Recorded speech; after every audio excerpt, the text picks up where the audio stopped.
जय महेश।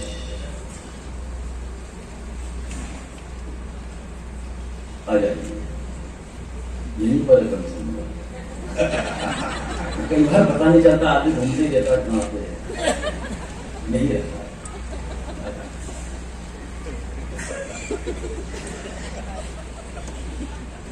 वंशोत्पत्ति दिवस मना रहे हैं हम, मगर आपकी तालियों वालियों में इतनी ऊर्जा होना चाहिए क्या किसी कवि की हत्या नहीं हो जाए, अपने वंश का ये बात कभी हो जाए। सही बता रहा है, वंश बढ़ाने के लिए हम कार्यक्रम कर रहे हैं। बहुत बारीक था, बहुत बारीक था। इसलिए एक बार पूरा सदन मेरे कहने से, एक बार पूरा सदन दोनों हाथ ऊपर उठाकर ताली बजाकर इस कवि सम्मेलन को जागरूक करने। हालांकि मैं जानता हूं बजेगी, क्योंकि अब आ गए हैं। मैं 4 पंक्तियां पढ़ता हूं और चौथी पंक्ति के बाद बैठ जाएंगे और मैं दरवाजा भले लगा दो, आप कोई नहीं जाएगा, मैं गारंटी ले रहा हूं। इधर के भी बंद कर दो, वो भी बंद कर दो, सब लगा दो, कोई जाना ही नहीं चाहिए। बड़ी मुश्किल से तो हम घेर के लाए। क्या मतलब है? 2 कवि समाप्त हो गए, बगैर बाल वाले तेजस्वी समाप्ति थे, आगे तो बच्चे खुच्चे की समाप्त हो गए। आदमी के पूरे जीवन काल में 2 महिलाएं उसके सर पे हाथ फेरती है, एक पत्नी, दूसरी माँ। जब माँ हाथ फेरती है तो बाल बढ़ते हैं। मेरी तो पत्नी हुई है, ऐसी हालत है कि मोहल्ला नहीं भरा है। जब मोहल्ला हिलता तो इसमें की हालत हो जाती है। 4 पंक्तियां पढ़ रहा हूं और विधिवत इस कवि सम्मेलन को मैं चाहता हूं कि थोड़ा जागृत हो जाना। बस कुछ टूटे फूटे शब्दों से पहचान उगाने निकले हैं। क्या है हम आज आपके यहां आए हैं? बहुत लंबी यात्रा है मेरी तो, भगवान कसम। कैसे पहुंचाऊं बस मैं ही जानता हूं। सही। और एक बात बता दूं, कोरोना काल से बचे हुए लोगों सच कह रहा हूं, बचे हुआ, बल्कि आपके लिए तो एक बड़ी उपलब्धि है कि 30 बरस पहले बचे हो आप, लातूर में भूकंप आया था उसमें, और उसके बाद फिर कोरोना। 2 स्थिति परिस्थिति झेलने के बाद अगर ईश्वर ने आपको बचा के रखा है तो इसलिए नहीं रखा है कि आप मुंह लटका के रहे हो। क्या बात है, बहुत बढ़िया। हंसने के लिए हमें बचा रखा है ईश्वर ने। कुछ टूटे फूटे शब्दों से पहचान उगाने निकले हैं। बंजर से बंजर धरती में भी धान उगाने निकले हैं। और इसी बात पर दे दो ताली, इस बेरंगी दुनिया में हम आंसू की फसलें बोकर मुस्कान उगाने निकले। क्या बात है, बहुत बढ़िया। बस ये तालियां आपको ये सलाह तक मिल गया तो मैं गारंटी लेता हूं कि कोरोना भुलवा के जाऊंगा यहाँ। सच में कह रहा हूं, कोरोना की याद करने के लिए इकट्ठे नहीं हुए हम, नहीं जरूरत, कोई जरूरत नहीं उस कोरोना को याद करने से। और देखो, सरकार ने यह जरूर कहा है कि हमारे बीच में 2 हाथ की दूरी होना चाहिए, मगर किसी भी सरकार ने यह नहीं कहा है कि आपके दोनों हाथों के बीच में कोई दूरी होना चाहिए। इसलिए उस दूरी को खत्म करना और मुझ तक मिली जुली तालियां पहुंचाते रहना। मिलजुल कर तालियां बजाओगे तो बड़ा अच्छा होगा। मिलजुल कर काम करने से देश आगे बढ़ता है। हमारी सरकार भी हमें इंस्पायर करती है कि मिलजुल कर काम करो। मिलजुल कर काम करने का इससे बड़ा उदाहरण नहीं हो सकता साहब। वेब की पहली टिप्पणी पहुंचा रहा हूं, स्वागत है। मिलजुल कर काम करने का इससे बड़ा उदाहरण नहीं हो सकता कि जो ज्यादा कर्ज लेगा वो देश छोड़ के भाग जाएगा, जो कम कर्ज लेगा सरकार उसका माफ कर देगी, और जो बिल्कुल भी नहीं लेगा वो इन दोनों के मिलकर चुकाएगा। बहुत आपकी बहुत बड़ी बात। बहुत अच्छा लग रहा है, फुर्सत निकाल के इतने लोग कवि सम्मेलन के लिए बैठे हुए हैं। वरना साहब महानगरों की हालत खराब है, किसी के पास फुर्सत नहीं है कि कवि सम्मेलन सुनने जाए। मैं तो पिछले दिनों मुंबई एक कवि सम्मेलन में गया, तो कवि सम्मेलन के अगले दिन जब जुहू बीच पर घूमने गया तो मैंने देखा एक महिला एकांत में दहाड़े मार के रो रही बैठ के। मैं उसके पास गया, सहानुभूति पूर्वक तरीके से उसके कंधे पर हाथ रखा। मैंने कहा बहन जी क्या बात है, क्यों रो रही हैं? तो वो उछल के खड़ी हो गई, आंसू पोंछ लिए। बोले कुछ नहीं भाई साहब, पिछले महीने पति ने मारा। मैंने कहा पिछले महीने मारा और आप आज रो रही हैं? बोले फुर्सत ही नहीं।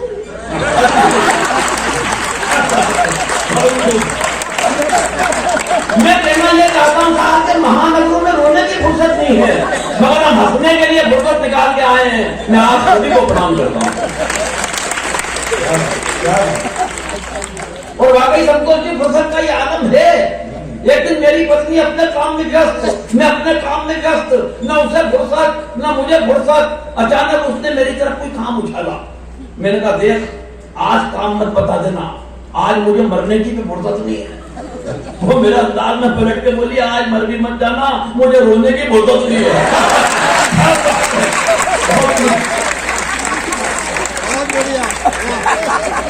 अच्छा अनुभव। क्या करें, अब थोड़ा ऐसा लगा कि कम सुंदर दो कवि समाप्त हो गए, दोनों आपको समझा के हार गए कि ताली बजा, लेकिन आपके कानों पर जू तक नहीं रहेंगी। देखो ये तो सलाह रहती है कवि सम्मेलन में आमतौर पे कि ताली बजाने से ये नहीं कि हमको कोई पंगा मिल जाएगा, हमें कोई इज्जत मिल जाएगी। सिर्फ हमारी बात आप तक पहुंच रही है, उसका रिप्लाई ताली। हमारे बड़े अच्छे कवि हुए थे, एक ओम व्यास, ओम नाम सुना होगा आपने, उज्जैन के थे, आए होंगे यहाँ कई बार। उन्होंने हमेशा एक बात कही कि इस देश की जितनी भी दुर्गति है वो फोकट के सलाहकारों ने, फोकट के रायचंदों ने। एक दुकान पे बोर्ड लगा हुआ था, यहां हमेशा ताजा मिठाई मिलती है। तो एक भोक्या रायचंद उसके पास पहुंचा, बोला भाई साहब ये ताजा मिठाई कहां मिलती है? बोले यही मिलती है। बोले मुझे मालूम, आपको मालूम, सारे शहर को मालूम कि यहां मिलती है, तो इस बोर्ड में यहां लिखने की क्या जरूरत है? उस आदमी को बात समझ में आई, उसने पेंटर को बुलवाया और उस बोर्ड में से यहां खुदवा दिया। अब रह गया हमेशा ताजा मिठाई मिलती है। दूसरे दिन जो दूसरा रायचंद आया, बोले भाई साहब कभी कभार बासी भी बेचते हो क्या? बोले नहीं। बोले फिर हमेशा लिखने की क्या जरूरत? फिर समझ में ही, उसने फिर पेंटर को बुलवाया, हमेशा पूछ गया।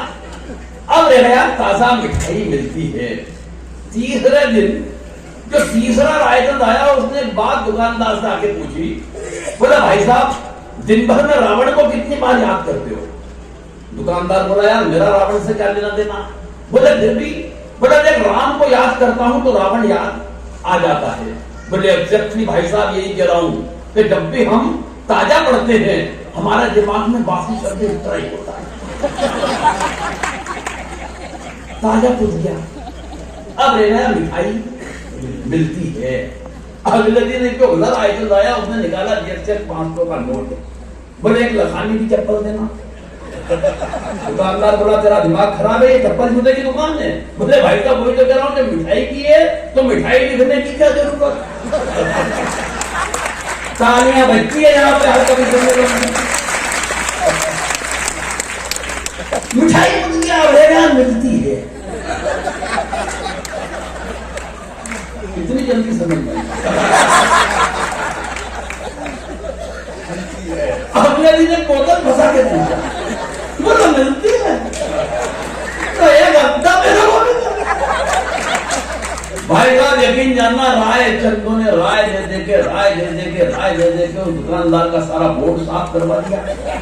और अगले दिन जब उसने धूप में वो बोर्ड सूखने के लिए रखा तो जो अगला रायचंद आया, अगर बात पहुंच जाए तो थोड़ा जागृत होना। अगला रायचंद आया, बोले भाई साहब जब अपने पास इतना अच्छा बोर्ड खाली पड़ा है तो इस पे लिखवाते क्यों नहीं हो, यहाँ हमेशा ताजा मिठाई मिलती है।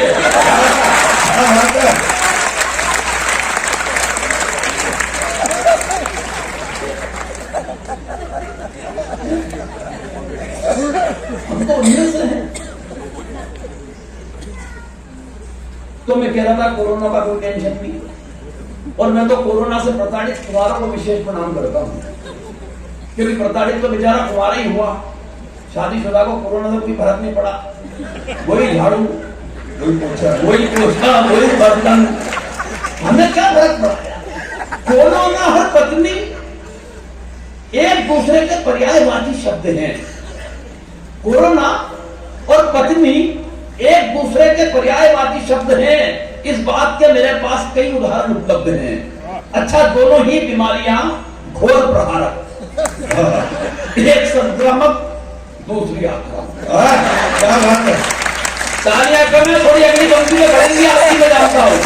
एक संक्रामक, दूसरी आक्रामक, दोनों में से किसी के मुंह न लगो, तब तक ही आप सुरक्षित। मुंह लगे कि लोअर बर्थ कैंसिल, ऊपर की आरक्षित। दोनों ही बीमारियां शेर की सवारी है। खर्च कोरोना से ब्रेकअप का हो या पत्नी से ब्रेकअप का, भगवान कसम बहुत भारी है। और अब जरा ठाकों की महफिलें सजे और तालियां तो बस मेरे इस शोध पर बजे कि बीमारियां दोनों ही हमने बड़े दिल से सहेजी है। और एक पंक्ति, हाथ की जंग अगर पहुंच जाए तो पीछे तक के लोगों बताना मुझे, बीमारियां दोनों ही हमने बड़े दिल से सहेजी है। एक सांस से आती है और एक सांस में भेजी है। क्या बात है, बहुत कुछ, बहुत बढ़िया, बहुत बढ़िया। तो ऐसा ही भगवान कसम की नहीं मिजाज पाने की कोशिश की। मैं बाकायदा अपने ससुर जी के पास पहुंचा, दोनों पांव पकड़ लिए। मैंने कहा क्या आइटम समाया है? आइटम जिंदगी दुश्वार करके रख दी, परेशान करके रख दिया। भाई साहब मुझे कोने में ले गए और मुझसे एक पंक्ति सुनाई। वो पंक्ति सुनने के बाद में अपना दुख, दर्द, तकलीफ, कष्ट, वेदना, यातना सब भूल गया, सब भूल गया। और मुझे उनसे सिंपैथी हो गई। जो शिकायत लेकर मैं गया था वो मुझे कोने में ले जाके बोले, बेटा मेरी सोच मेरे पास तो इसकी भी मां है।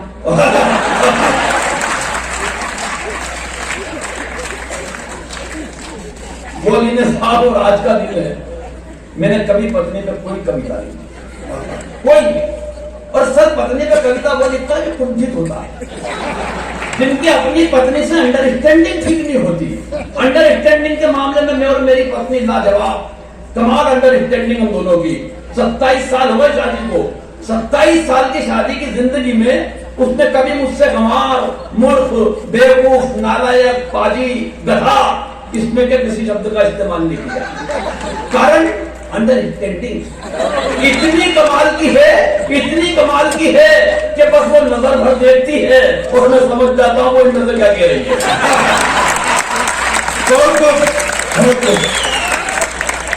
अच्छा अनुभव। एक दिन सर आ गई, बोला देखो टीवी। मैंने कहा क्या हो गया? बोला देखो पिक्चर आ रही है शराबी अमिताभ बच्चन की। पूरी फिल्म में पट्टे ने एक बूंद शराब की नहीं पी, लेकिन जो एक्टिंग की है वो कितनी कमाल की है। मैंने कहा मूर्ख औरत, उससे बड़ा एक्टर में। बोले कैसे?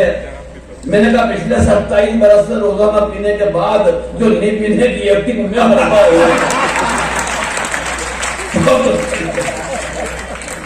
वो तेरे को समझ में नहीं आती।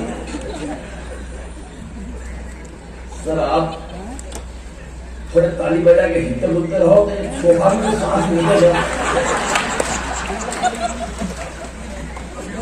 हाँ मैं आपसे नहीं बदलते हीरो को ढूंढेगा तो सोफे को सांस देने को टाइम मिल गया।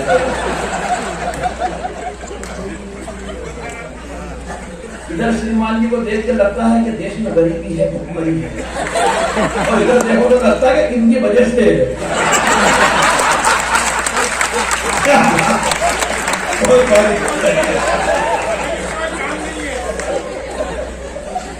सलाम करता हूं। बाकी आपको भी ताली बजानी है, ये मान के चल रहा। अब सुनिए,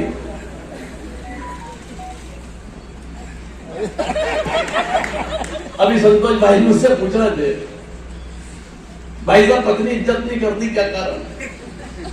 मैंने कहा संतोष भाई ये तो नहीं मालूम क्या कारण है, लेकिन ये बात आपने मुझसे पूछ के जो मुझे इज्जत दी है मेरी सात पीढ़ी आपकी शुक्रगुजार रहे। बोले क्या आपकी भी नहीं करती? मैंने जो बात बोली साहब, अगर बात की बारीकी पहुंच जाए तो बताना। बोले क्या आपकी भी नहीं करती? मैंने कहा संतोष भाई एक बात ध्यान रखना, हिंदुस्तान में अगर रुपए का मूल्य गिरता है तो उसकी गिरावट हर प्रांत में अलग अलग नहीं होती। क्या बात है, बहुत बढ़िया, बहुत बढ़िया, बहुत तारीफ। फिर पलट के बोले भाई साहब सच बताओ क्यों नहीं करती? मैंने कहा एक बात समझ लो संतोष भाई, जब कोई लड़की मायके से विदा होकर ससुराल आती है, अपने पिताजी को छोड़ के आती है तो बदले में ससुर साहब मिलते हैं, माँ को छोड़ के आती है बदले में सासू माँ मिलती है, बहन को छोड़ के आती है बदले में ननद मिलती है, भाई को छोड़ के आती है बदले में देवर मिलता है, मगर ऐसा क्या छोड़ा कि तुम और मैं पल्ले पड़े? बोले भाई साहब ऐसा कुछ नहीं छोड़ा। मैंने कहा फिर एक बात समझ लो, जो चीज फोकट में मिली है उसकी इज्जत कोई करेगा क्या? कहानियां कम है आपकी, इसमें तो मुंबई पहले ज्यादा बजा पड़ेगा। बहुत बढ़िया, बहुत बढ़िया। थोड़ा गला खींच रहा, माइक सही कर देना, थोड़ा सा वॉल्यूम बढ़ा देना।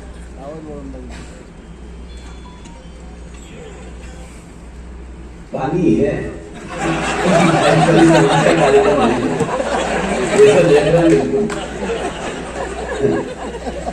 वो कह रहा था कि बहुत गर्व की बात है अभी हाल हमारे सतीश भैया जब यहाँ शुरू में कि माहेश्वरी कवियों को बुलाया है, माहेश्वरी और माहेश्वरी। भैया जितने पैसे खर्च करें उसमें यही आते।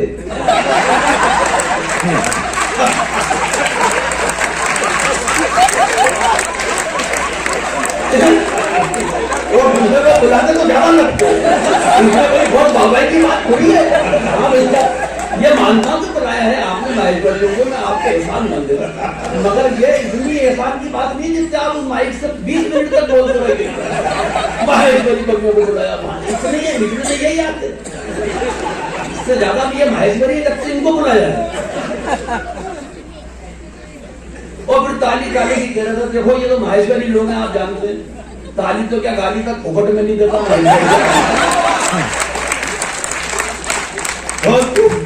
गाली तक नहीं देता। मोदी जी की बात कर रहे थे, पाकिस्तान की बात कर रहे थे, पाकिस्तान का कोई टेंशन नहीं। देखो सही बता रहा हूँ, पाकिस्तान को तो खाली एक बात समझ लेना चाहिए कि बेटा जितने बजट में तेरे देश की जनसंख्या पल रही है ना, उतना बजट हिंदुस्तान में जनसंख्या को रोकने में खर्च होता है।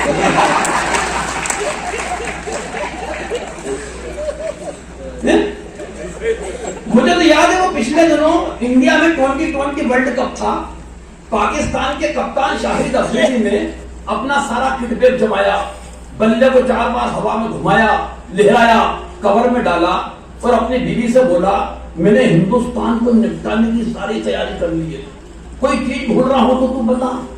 उसकी बीवी ने धीरे से एक बात कही साहब, लेकिन अगर वो बात आपके कान के पर्दे पर प्यार से पहुंच जाए तो आपकी तालियों का जोर उस पाकिस्तान के नामुराद कप्तान तक पहुंचाना एक खास।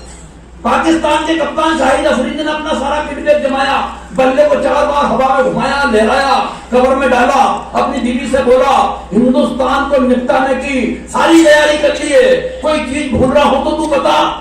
उसकी बीवी ने धीरे से कहा एक चीज भूल रहे हो। बोले क्या? बोले वो कहा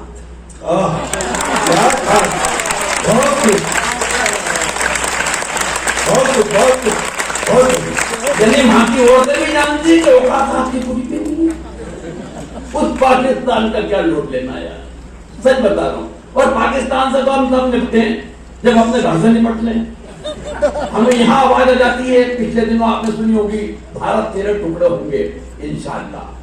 देखो आज तो वीर रस का कोई कवि यहाँ आया नहीं, लेकिन मंच पे रहता है, वो अपने हिसाब से बात करते हैं। मैं हाथ दिल का कवि, मुझे मिल गया तलवार घुमाता हुआ, भारत तेरे टुकड़े होंगे इंशाअल्लाह। मैंने आवाज लगी मिलकर यहाँ। बोले क्या भाई साहब, मिलका क्या करेगा? बोले भारत के टुकड़े। फिर व्यंग पहुंचा रहा हूं, बारीकी से पहुंचा तो बताना। मैंने कहा क्या करेगा? बोले भारत के टुकड़े। मैंने कहा मूर्ख वो काम करना चाहता है जो हम 75 बरस पहले कर चुके हैं। मैंने कहा कि एक बात बता, 500 रुपए कमाना चाहता है तो तलवार उसने मेरे पांव पे रख दी। बोले हाँ भाई साहब। मैंने निकाला जेब से 2000 का नोट, मैंने कहा ये ले। बोले भाई साहब ये तो 2000 है। मैंने कहा 500 पूरा 1500 मुझे वापस दे। बोले भाई साहब क्या मजाक कर रहे हो, 1500 रुपए मेरी जेब में होते तो क्या मैं भारत के टुकड़े करता। अरे मैंने कहा बाजार जा, छुट्टे करा के ला, 500 पूरा 1500 मुझे लाके दे। 1 घंटे बाद पसीने में तरबतर लटपट होकर वापस आया। बोले भाई साहब कोई नहीं तोड़ रहा। मैंने कहा मूर्ख अब एक बात समझ ले, जिस नरेंद्र मोदी के बनाए हुए एक कागज के टुकड़े के टुकड़े नहीं करा पाया, उसके हिंदुस्तान के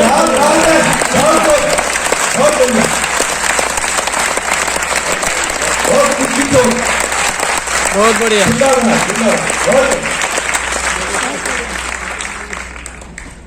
ऐसे भी समझा सकते, समझाने वाला चाहिए। राहुल गांधी का जिक्र कर रहे थे, देखो राहुल गांधी की कोई दिक्कत इसलिए नहीं जानेगा, उसका नसीब खराब है। सच बता रहा हूं, 19 जून 1970 की पैदाइश, जन्म तारीख क्या है 19 जून 1970। और भाई साहब भगवान की कसम उसी दिन हिंदुस्तान में फिल्म रिलीज हुई, मेरा नाम जोकर है। गूगल देख लेना, एक ही दिन इधर उनकी पैदाइश, इधर फिल्म रिलीज हुई, मेरा नाम जोकर।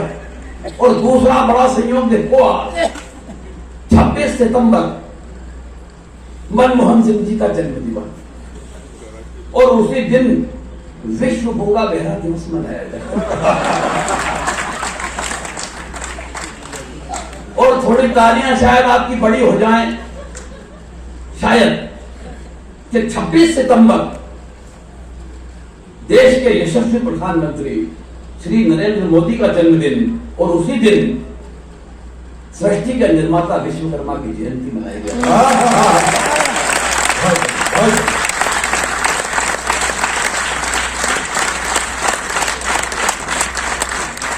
ये बिरले संयोग, बिरले, ये सारी बातें जो मैंने की उनका अभी तक कविता से कोई लेना देना नहीं था, कवि सम्मेलन से कोई लेना देना नहीं था। अब मैं जिस काम के लिए यहां बुलाया गया हूं उसको अंजाम देने की कोशिश करता हूं। व्यंग का कवि हूं, व्यंग की कुछ बातें आपसे करना चाहता हूं, वरना राजनीति पे तो मैं यहां से बहुत देर तक बात कर सकता हूं। देखो राजनीति एक ऐसा विषय है, कई पार्टियां आएंगी कहीं चली जाएंगी, एक आएगी दूसरी चली जाएगी, लेकिन 2 पार्टियां हैं बस देश में, वही कायम रहेगी, बाकी सब बारात में शामिल होकर निकल जाएंगे, कहीं आएंगी। या इशारे से अगर समझाऊं एक प्रतीक के माध्यम से, तो ये समझ लो कि 2 बिस्किट हैं।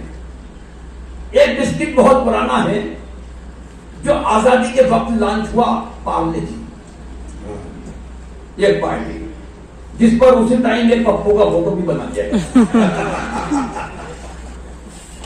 दूसरा बिस्किट आप ये समझ लो कि बाद में लॉन्च हुआ, लेकिन उस साइज में अचानक बड़ा हो गया, वो समझ लो आप मेरी गोल्ड। अब हमारी बदकिस्मती ये है साहब कि एक बिस्किट तो कप में जाता नहीं है, और दूसरा चला जाए तो कम वक्त लौट कर वापस आता है। क्या बात है, बहुत अच्छा है। ये दिक्कत है हमारी, और कोई बात नहीं। कुछ और भी माइक है तेरे पास? और बोतल का भी संबंध आज का नहीं है, जन्म जन्मांतर का है। बच्चा जब पैदा होता है तो मुंह से दूध की बोतल डला दी जाती है, थोड़ा बड़ा होता है स्कूल जाने लगता है तो बस्ते में फिर पानी की फंसा दी, और थोड़ा बड़ा हुआ हाई स्कूल तक पहुंचा तो Thums Up, Pepsi, Coke, Limca इनकी चालू हो गई। कॉलेज में पहुंचा तो कोई का बाप नहीं रोक सकता कि वो बियर की नीति है। उस बोतल से निपटा, थोड़ा बहुत चिंतन मनन करने लगा तो ब्रांडी, विस्की, रम, और फिर कोई का बाप नहीं रोक सकता कि ये सब शुरू हुई तो ग्लूकोज की नहीं लगे,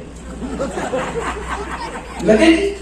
ग्लूकोज की बोतल ने अपना काम नहीं करा तो फिर खून की लगे। और तालियां इस बात से बजाना साहब कि जब खून की बोतल भी अपना काम नहीं करती है तो मुझसे गंगा जल की बोतल, ये बोतल की महिमा है। जब सुनिए बाप, अच्छा बेटा, बढ़िया बात है, बच्चे कविता सुन रहे हैं, एक अच्छी बात है। साहित्य की गंध दूर तक जाना चाहिए, तो मुंह में लगा दीजिए ताकि बोल नहीं।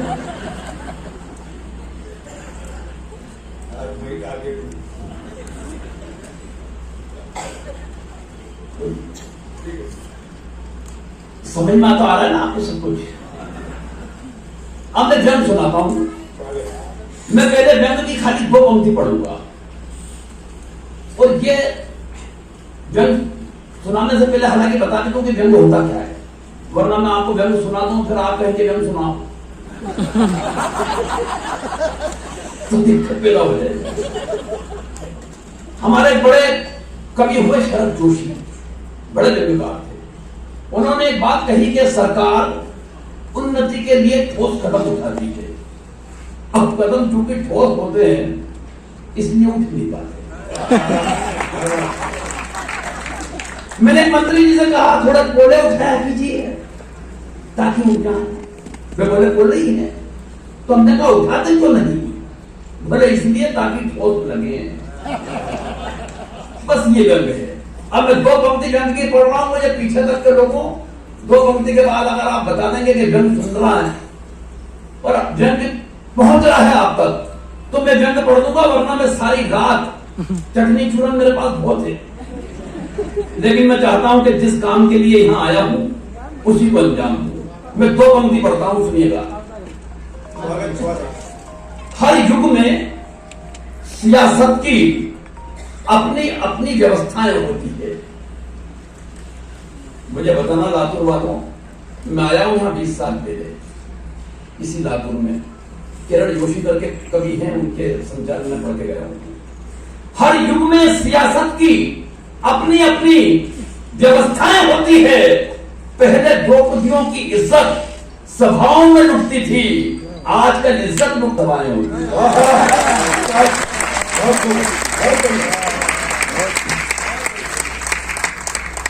बस इतने में हो जाएगा मेरा। अब इशारे में व्यंग बोल जाता हूं, इशारे में, इशारा समझना।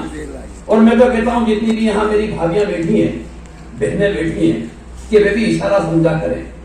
अगर आपके पति देव खाना खाते खाते आपसे ये कहते हैं कि प्लीज सेव देना या अचार देना, तो ये इस बात का इशारा है कि आज सब्जी में बिल्कुल भी बन नहीं है।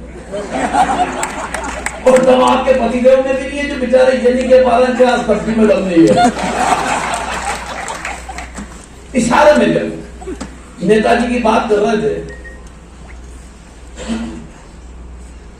कुत्ते की कविता, नेताजी को कुत्ता बकरी बिल्ली क्या क्या बता रहे थे। जब इतना कह दिया कि वो नेता है तो इसके बाद बचा क्या? सब तो आ गया उसमें, बस ये कह दो कि तू नेता, सब आ गया। नेता कुत्ता और जूता पहले चरण चाटते हैं बाद में काटते हैं।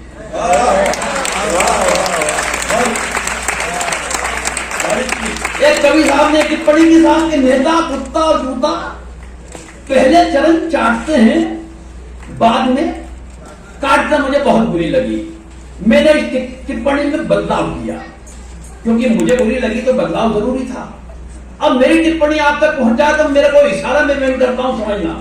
वो कहते हैं कि नेता कुत्ता और जूता पहले चरण चाटते हैं बाद में काटते हैं, और मेरा कहना साहब कि नेता कुत्ता और जूता मुसीबत आने पर भी साथ में रहते हैं।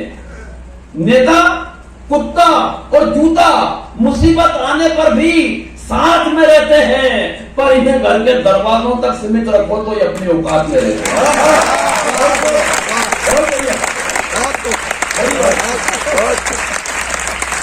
घर के दरवाजों तक सीमित रखो तो ये अपनी औकात में रहते हैं, कदम चूमते हैं हमारी बंदगी करते हैं, पर दरवाजे के अंदर आए तो बस गंदगी करते हैं। क्या मतलब? अब इशारे में जब देखना, मैंने एक नेताजी से कहा ऊपर वाला आसमान से सब देख रहा है, आपने अब तक जो जो भी गुनाह किया, इशारे में मैं पूछ रहा हूं। मैंने एक नेताजी से कहा ऊपर वाला आसमान से सब देख रहा है, आपने अब तक जो जो भी गुनाह किया। नेताजी ने धीरे से अपना मुंह ऊपर उठाया और आसमान पे थूक दिया।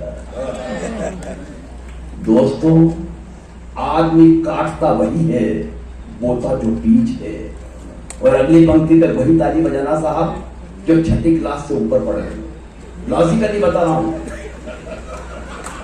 लॉजिकली बता रहा हूं, आप पंक्ति सुनेंगे तो खुद समझ जाएंगे। दोस्तों, आदमी काटता वही है, बोता जो बीज है। दोस्तों, आदमी काटता वही है, बोता जो बीज है।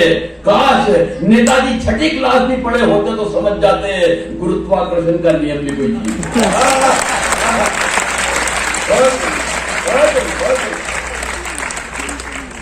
आपने इतनी तालियां बजा दी तो मेरा मन है कि पंक्तियां में पढ़ा। स्वागत है, स्वागत। अब मैं 8 की जगह पंक्ति कर रहा हूं 16। स्वागत है। देखो, आओ गड्ढे में घुस जाओ, देश नहीं मिलेगा तुम्हें।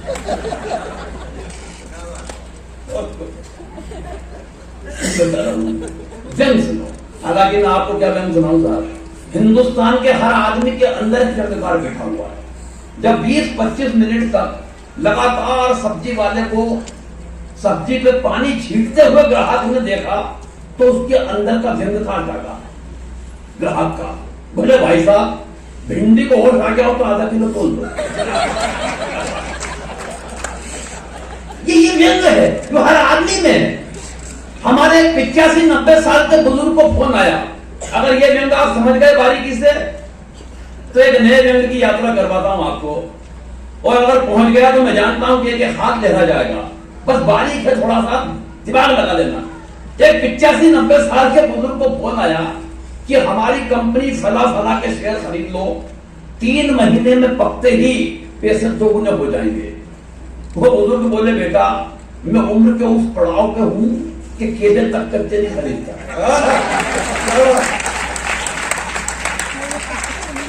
कोई बात नहीं, जितनी मिली उतने लोग समझते हैं। कुछ लोग कल शौचालय में ताली बजाएंगे जब उनकी सोच से पर्दा है। अब क्या सुनिए आप, एक दिन खुलवे शहर के भाग हमारे एक मंत्री जी शमशान घाट के उद्घाटन के लिए पधारे। उद्घाटन की पहली रस्म पूरी कराई गई। एक जलते हुए मुर्दे को बुझाकर मंत्री जी के हाथ से अग्नि दिलाई। ये अग्नि में तब तक भी दे सकता हूं जब तक पूरा सदन ताली नहीं बजा। मैं मुर्दे को झुलस भी सकता हूं। एक जलते हुए मुर्दे को बुझाकर मंत्री जी के हाथ से अग्नि दिलाई गई। इस घटना से कम एक बात का तो पता चलता है कि आदमी का नसीब खराब हो तो वो मरने के बाद भी भुगतता है। आदमी का नसीब खराब हो तो वो मरने के बाद भी भुगतता है। पंडित जी ने कहा, श्रीमान कृपया क्या इस दिशा में आकर अग्नि दिखाएंगे? और व्यंग की अगली पंक्ति भी ये नहीं कहूंगा साहब के ताली बजाना, एक दावा करता हूं कि ताली रोक के बताना। एक हाथ से पकड़ लेना दूसरे हाथ को, लेकिन अगर दूसरा हाथ पहले हाथ से छुड़ा के हाथ ये कहे कि अब तेज ताली बजानी है, तो फिर पूरे सदन में जो अब तक ताली ना मिली हो वो चाहता हूं पूरे सदन की। एक पंक्ति का व्यंग, जिंदगी का सर्वश्रेष्ठ व्यंग, एक पंक्ति आपके हवाले कर रहा हूं। पंडित जी ने कहा, श्रीमान कृपया क्या इस दिशा में आकर अग्नि दिखाएंगे? मंत्री जी भन्नाकर बोले, आप कहां कैसे लगानी है मुझे क्या आप समझाएंगे?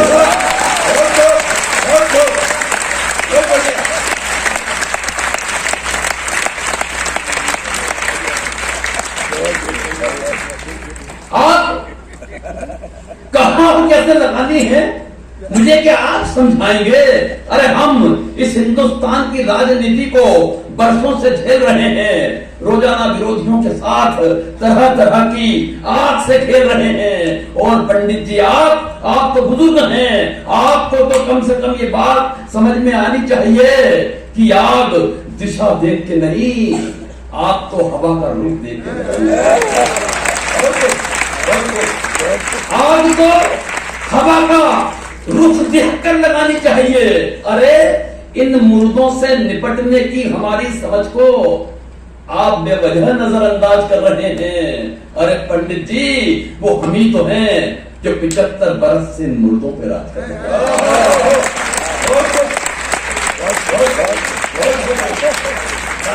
75 बरस से इन मुर्दों पे राज कर रहे हैं। काश मंत्री जी को पेट की आग और चूल्हे की आग के बारे में भी कुछ पता होता तो दोस्तों इस हिंदुस्तान का नक्शा कोई दूसरा हुआ होता, दूसरा हुआ होता।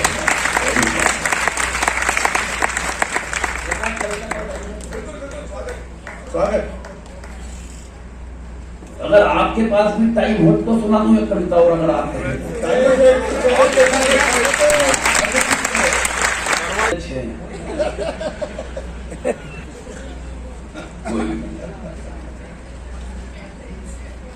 सुनिए, एक कविता का जन्म यूं हो गया। हालांकि अब राजनीति में भी बहुत लिखा हुआ है, लेकिन अब देश नेताओं से चोट खाने के लिए तैयार बिल्कुल भी नहीं है, क्योंकि आदमी में अक्ल आती जा रही है। अगर नहीं आ रही है तो हम कहीं से भी ले लेते हैं, अकल मिलती है। एक आदमी गांव का एक शहर में पहुंचा के भाई साहब कोई लेटेस्ट आइटम आई हो तो बताओ। बड़ा भाई सुनो, आप बहुत अच्छा सुन रहे हैं, इसलिए मैं आपको सुनाना चाहता हूं। एक गांव का आदमी दुकानदार के पास पहुंचा शहर में, के बोले भाई साहब लेटेस्ट कोई आइटम आई हो तो बताओ। दुकानदार बोला यार लेटेस्ट तो कुछ नहीं, लेकिन फ्रांस से एक चूहे की मूर्ति आई है जो देखने में ऐसा लगता है कि जीवित चूहा हाथ में आ गया हो। उस ग्राहक ने जैसे ही वो मूर्ति हाथ में ली तो उसे लगा कि जीवित चूहा हाथ में आ गया। उसने वो मूर्ति खरीद ली। वो मूर्ति लेकर जब अपने गांव पहुंचा तो उस मूर्ति को देखते ही गांव के जितने चूहे थे उस आदमी के पीछे लग गए। वो आदमी तेज चलने लगा, चूहे तेज चलने लगे। वो आदमी दौड़ने लगा, चूहे दौड़ने लगे। वो भागने लगा, चूहे भागने लगे। वो आदमी घबरा गया, उसकी कुछ समझ में नहीं आया। उसने उस मूर्ति को उठाया और एक कुएं में फेंक दिया। पीछे पीछे जितने चूहे थे वो भी कुएं में कूद गए। उस आदमी में अकल आ गई। वो वापस उस दुकानदार के पास गया, बोला भाई साहब किसी नेता की मूर्ति है क्या?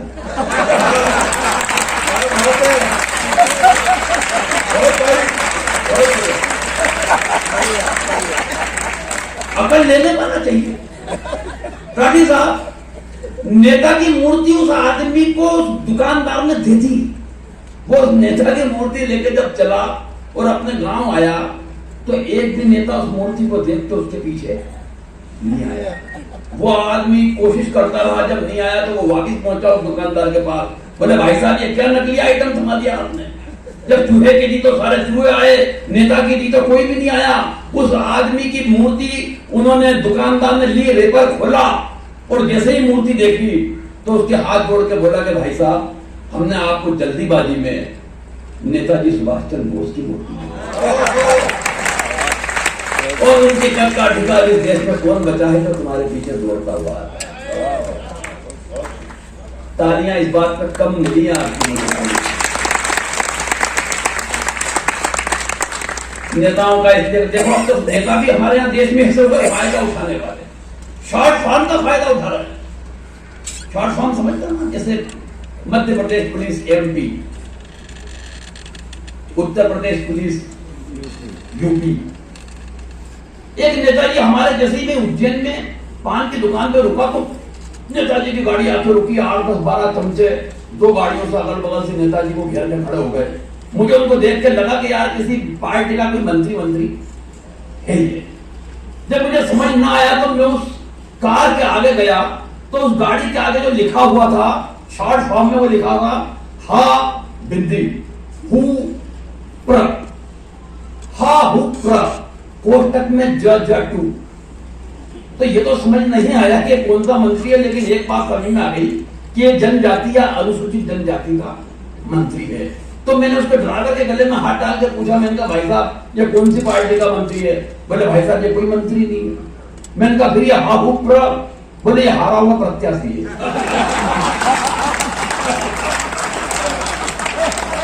काफी यहाँ कम आ रही है आपकी दोनों। मैंने कहा हारा हुआ प्रत्याशी, बोले हाँ। मैंने फिर ये जज, बोले इसकी जमानत भी जब्त तो होगी।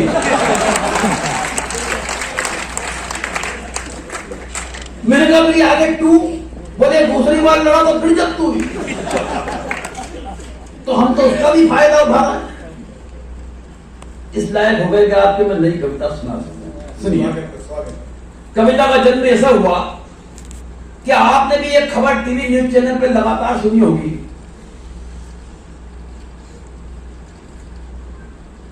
क्या हो गया? वक्त हो गया मेरा? तो आपका हो गया। जिंदगी का हुआ जरूर है, क्योंकि जब भी उठने की बात चलती है निश्चित रूप से। सुनिएगा, ये एक कविता और सुनाओ। मेरा दुर्भाग्य कि मैं आपको सुन नहीं पाया, लेकिन संतोष जी ने बहुत आपकी तारीफ की, और तारीफ तो खैर वैसे भी खूब सुनी है। मैं पूरे सदन से एक बार निवेदन करता हूं कि अनिल राठी जी के लिए बहुत जोरदार ताली बजाते हैं। हालांकि इन्होंने जब बताया तो राठी है, तो मैंने कहा था कि बोलेंगे तो बहुत जोरदार ही। नहीं सही पूछ लो आप। मैंने मतलब मैं जानता था कि आप काम पूरा करेंगे। ये राठियों की आदत होती है काम पूरा ही दिखा। आप भी समझ लेना, थोड़ा आप भी दिखाना। अब सुनो, आप कविता का जन्म कैसे हुआ राठी साहब? कि पिछले दिनों टीवी न्यूज चैनल पर आपने सुना होगा कि हरियाणा के एक शहर में एक भैंसा 7 करोड़ रुपए में बिक गया। अभी पिछले दिनों की खबर है, कई न्यूज चैनलों पे और अखबारों में लगातार 7 करोड़ रुपए में भैंसा बिका। भाई साहब, व्यंग कहां जन्म लेता है? जब जानवरों की कीमत इंसान से भी ऊपर निकल जाती है तो व्यंग अपने आप आता है। अब सुनिए आप कविता। क्या सुबह सुबह अखबार में दिखा गजब का समाचार, खबर थी हरियाणा के एक शहर में भैंसा 7 करोड़ रुपए में बिका। मैंने पत्नी से कहा, इस खबर ने मेरे जहन में सन्नाटा सा खींच दिया है। यूं लगता है सीएम यमराज ने अपना भैंसा भेज दिया है। शुरुआत अच्छी दे दी आपने तो कविता और अच्छी हो जाएगी। स्वयं यमराज ने अपना भैंसा भेज दिया है। पत्नी बोली है, मेरे भोले भंडारी, मती मारी गई है तुम्हारी। सुबह से अलाप में जा रहे हो, जाने कौन सा राग। खबरों के भूत ने खत्म कर दिया है तुम्हारा दिमाग, मगर खबरों का ये भूत इस सच के आगे ज्यादा देर नहीं टिकेगा। अरे जिस मुल्क में सीएम यमराज 2 कौड़ी में बिक जाते हो, वहां उनका भैंसा 7 करोड़ में कैसे बिकेगा? वहां उनका भैंसा 7 करोड़ में कैसे बिकेगा? फिर भी अगर ऐसा हुआ है तो मैं यही कहूंगी कि ऐसे हालात ही मुल्क को बीमार बना देते हैं। और भैंसा 7 करोड़ में बिक भी गया तो हैरत कैसी मेरे हुजूर, ये वो मुल्क है जहां गधे भी करोड़ों में बिक के सरकार बना देती है। जहां गधे भी करोड़ों में बिक के सरकार बना देते हैं, तो सुबह सुबह इन्हें कोसने की न भूल कीजिए। पहली बार कोई गधों से ऊपर उठा है, बधाई कबूल कीजिए। मैंने कहा, सच कह रही हो मेरी जान, मगर इतनी ही है अगर भैंसों और गधों की पहचान, तो तू भी मेरी जिंदगी पे एक एहसान कर देती। इन 2 गधों को जन्म देने की बजाय एक भैंसा जन्म देती। मैंने कहा, सच कह रही हो मेरी जान, मगर इतनी अगर भैंसों और गधों की पहचान, तो तू भी मेरी जिंदगी पे एक एहसान कर देती। इन 2 गधों को जन्म देने की बजाय एक आध भैंसा जन्म देती। लोग भी हो गए हैं केसों केसों के बाद, हम भी हो जाते गधों की जगह भैंसों के बाद। अब पत्नी के तरकश का तीर मैंने ब्रह्मास्त्र की तरह झेला, उसने तुरंत ही मार दिया, नेहले पर ढेला। बोली, क्या बताऊं मेरे प्रीतम, हम तो इस सृष्टि के रचयिता के द्वारा चले गए हैं। और एक पंक्ति में हास्य, व्यंग और ठहाका तीनों आ जाए तो विदा करना गोविंद राठी को। हम तो इस सृष्टि के रचयिता के द्वारा चले गए हैं। अरे मैंने तो भैंसे ही पैदा किए थे कम्बा, मगर दोनों के दोनों बाप पर चले गए।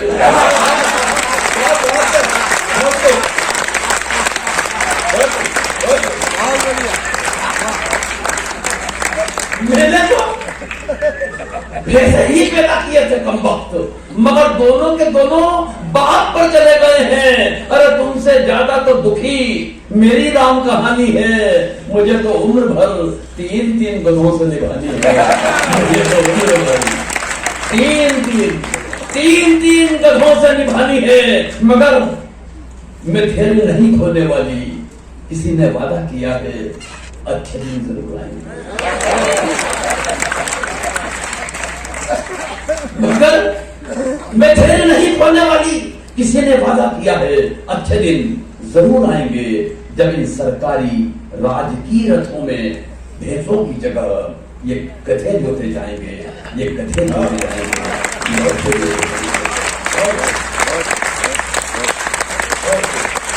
और 4 पंक्तियों के साथ विदा लेता हूं। जो उठना है बस 4 पंक्तियां और सुनते जाएं, क्योंकि 2 मां की पुत्रियां यहां मंच पर विराजित है जिन्होंने मां की बहुत अच्छी कविता पढ़ी, मातेश्वरी की वंदना हुई और इतनी मातृ शक्ति यहां पर मौजूद है। मैं 4 पंक्तियां उस माता के लिए, उस मां के लिए, शायद मेरी बात अगर आपने गांठ से मान दी तो हो सकता है कि आपको काम आए। जमाने भर में उसकी कोई औकात नहीं रहती, जमाने भर में उसकी कोई औकात नहीं रहती, आदमी होकर भी उसकी आदमी जात नहीं रहती। और बड़ा बदनसीब होता है वो शख्स दुनिया में मां जिंदा होकर भी जिनके साथ नहीं रहती।